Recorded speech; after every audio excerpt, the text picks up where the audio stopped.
Council, how are you? The moment ago you received donation from Liberia. Tell us, how does that impress you? Two things, probably three, but let me just talk about two. It's a very saddening moment on the first hand. On the second hand, it's also a moment of joy, happiness. Clearly, is to encourage other people, right, to do the things that we have got to do in this country. So why is it a saddening moment? It's because we has been one of our initial partners, and we have had interaction, build relationship for the onset of the Office of the Ombudsman operation. So George, who is the founder for the lead project, build a kind of bond because he's interested in transparency and accountability. And once we had interaction with us, we build a relationship. Now, part of our initial action plan, action item, review for consultation with George, me and other personalities. So, seeing that this project is closing or immaturely closing, is actually exciting. The good part of it is that our office that is actually in need of equipment. We are being opportune to receive some equipment on behalf of the government of Liberia through the lead project that is actually in. And so we are receiving some tables, 2 computers, office chairs, conference, mini conference table. So we think it's going to actually help our work. Currently, as we have the conversation, not all of our staff at the office has a desk. So it's actually embarrassing. So some will come and they'll just stand around, some will just sit in the conference room for the entire day. But the fact that we have additional tables, additional office supply, will enhance our ability. Now, once our ability is being enhanced, that is the one thing, that is the back office. I think we now have to do more than what we are doing to get Liberian people to appreciate the working of the office of the Ombudsman. We want Liberian people to think differently and do things differently. Whenever you work, wherever you work, whether it's in the private sector, it's in the public sector, you are working for the betterment of this country. And don't think that by selling fish in the market or by being a pimping ticket rather, you are not supporting the economy of the country. You are supporting the economy of the country by doing positive. The way that will harm this country anyway would be if you engage in the odds activity. Whatever way the odd is described, if you are engaged in the drugs as a young person, you are actually harming this country. If you are engaged into exploitation of our resources in a way for your personal benefit, you are harming this country. If you are an employer or you are a supervisor and you are exploiting your office by engaging in unwanted sexual behavior with opposite sex, you are actually exploiting this country. If you are developing a contract for this country and you're not thinking about youth empowerment in any contract, you are actually exploiting this country. We are going to think differently to see how we can localize our natural resources as a way in order to promote the equity and the best interest of the country. It means we must think differently. Whenever the concession agreement is being developed, we should develop them bearing in mind that Liberia is first and that Liberia is last. At all times, we should not be thinking that our resources should not be exploited as they are being exploited in many years. Our resources need to have some value. We need to create some value chain on them. We need to localize our framework. I understand folks that come to me and say one of the things that actually may uphold is the fact that most concession agreement or intervention by foreigners, they pay royalty to us. It's time now that we begin to think also our royalty as a way of thinking about equity interest into investment opportunity, as a way to create jobs and as a way to think differently. And so the Office of the Ombudsman is encouraging us Liberians to think Liberia all the time, and everything we do, we should do it in the public interest. What is the? Yeah, Council, away from the donation, some time ago we find some government officials who you say were in violation of the code of conduct. Some of them, I don't know whether they pay the fine You were also taken to court by some of them. Where are we? So, as part of our work, there were individuals who denied a temp hearing, and so they were fined. A number of them have been fined. A number of them have paid the fines. Some are yet to pay the fines. I understand that the Honorable Director of Brown Lasana was fined, and she paid her fine, calling it. And the number of other folks, I don't have the statistic here, but there are folks who have been fined.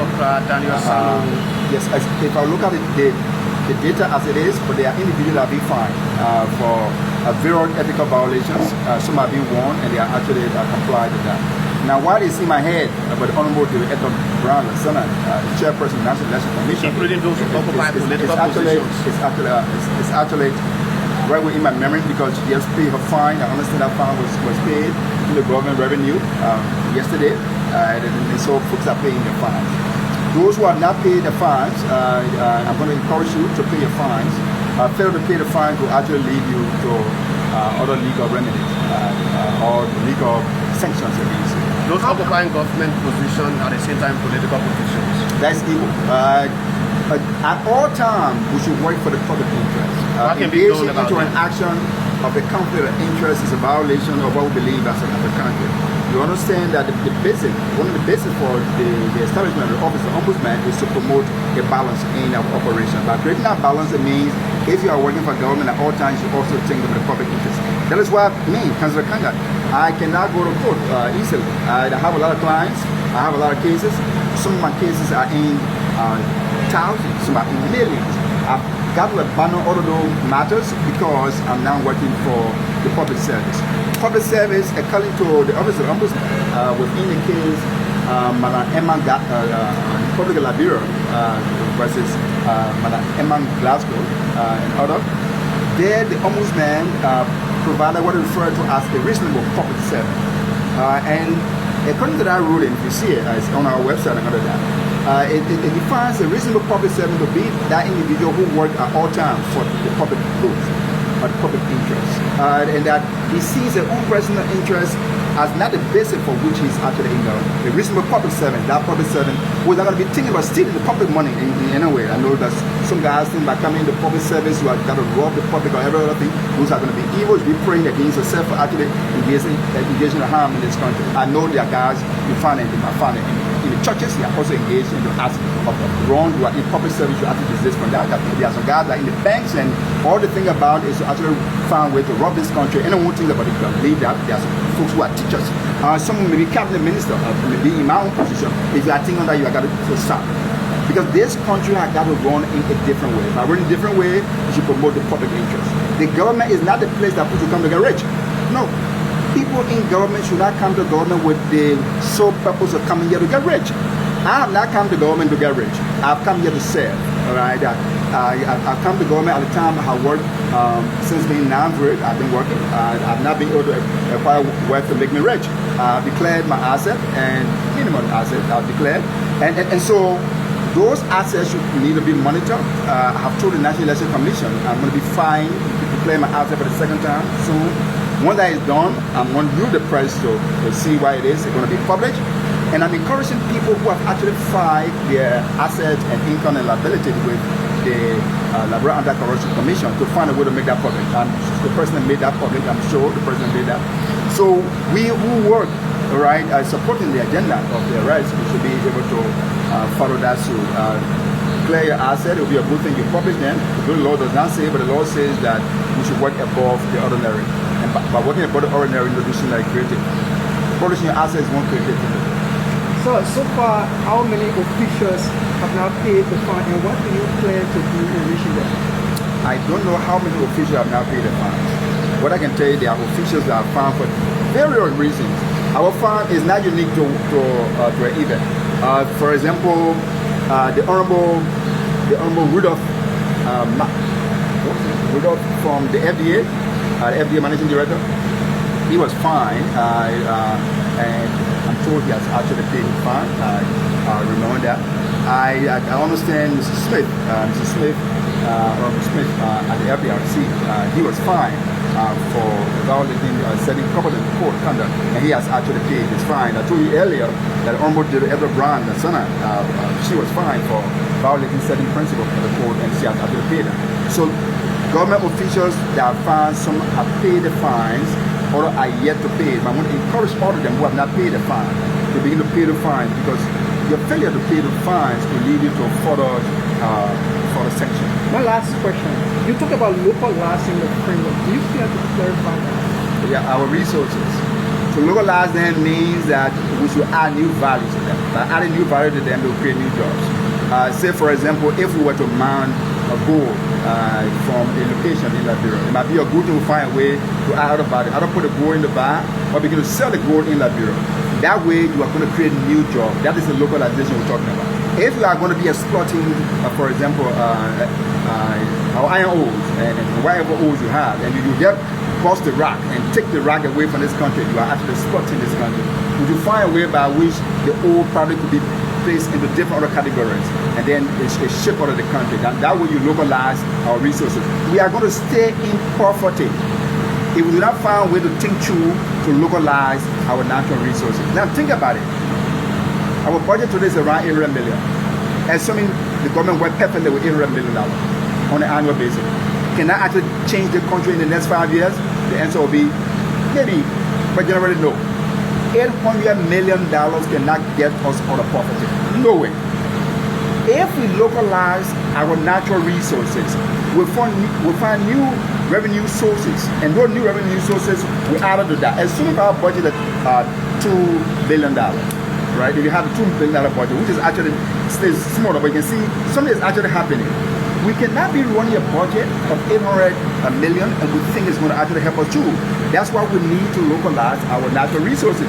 Nobody's going to help us here. We've got to be thinking, for example, if we have a company that's actually mining upstream and probably coming downtown, right? We're not be able to use the rail for different things. Can we use the rail for transportation? Or than by using it to get the iron ore from where you are taking it from the earth and taking it to the port. Rail need to be used for other things, for transportation as a way to localize in our economy.